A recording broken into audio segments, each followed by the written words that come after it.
Hello and welcome to the LP Financial Services Forex Training Class, Introduction to Technical Analysis videos. In Lesson 1, Chart Patterns, we are now ready to talk about pattern number 7, the Ascending Triangle Pattern. An ascending triangle pattern is easily recognizable by the distinct shape created by two trend lines. In an ascending triangle, one trend line is drawn horizontally at a level that has historically prevented the price from heading higher, which is called resistance. The second trend line connects a series of increasingly higher troughs.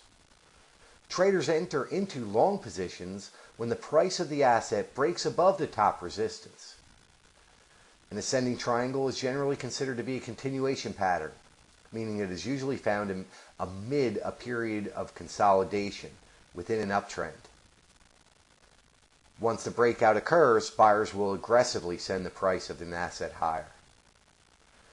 The price target is generally set to be equal to the entry price plus the vertical height between the two trend lines of the triangle. Can you see the ascending triangle pattern? When we take a closer look at pattern number 7, the ascending triangle pattern, we see a rise. The market has a hard time breaking this level, which becomes resistance and forms the top line of our ascending triangle. With each trough we see or dip against the trend, the market is higher, and that's connected with another trend line. This forms the ascending triangle pattern.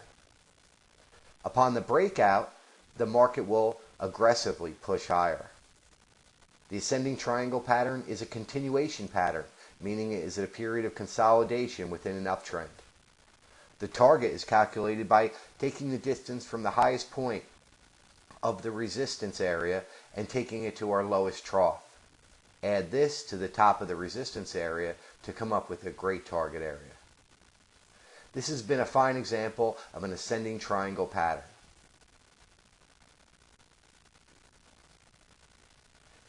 In pattern number 8, the descending triangle pattern, we see that the descending triangle pattern is a bearish chart pattern that is created by drawing one trend line that connects a series of lower highs and a second trend line that is historically proven to be a strong level of support. Traders watch for a move below support as it suggests that the downward momentum is building. A descending triangle is generally considered to be a continuation pattern, meaning that it's usually found amid a period of consolidation within a downtrend. Once the breakdown occurs, traders enter into short positions and aggressively push the price of the asset lower.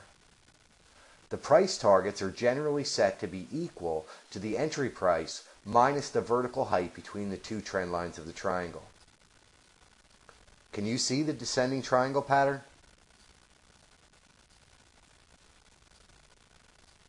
When we take a closer look at the descending triangle pattern, we see that the market had dropped a few times but could not break this level of support. Each rise has been increasingly lower, and this is connected with our first sloping trend line. A horizontal trend line is placed at support and contains the action.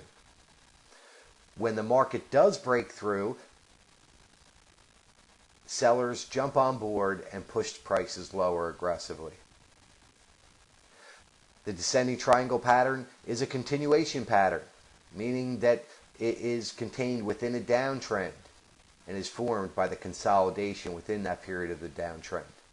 The target is calculated by measuring the top of the sloping line to the bottom of the support and adding that to the bottom of the support line to calculate a target area.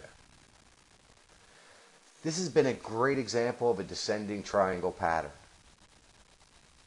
This completes our lesson 1 of chart patterns. We'll begin with lesson number 2, candlestick patterns, in our next video.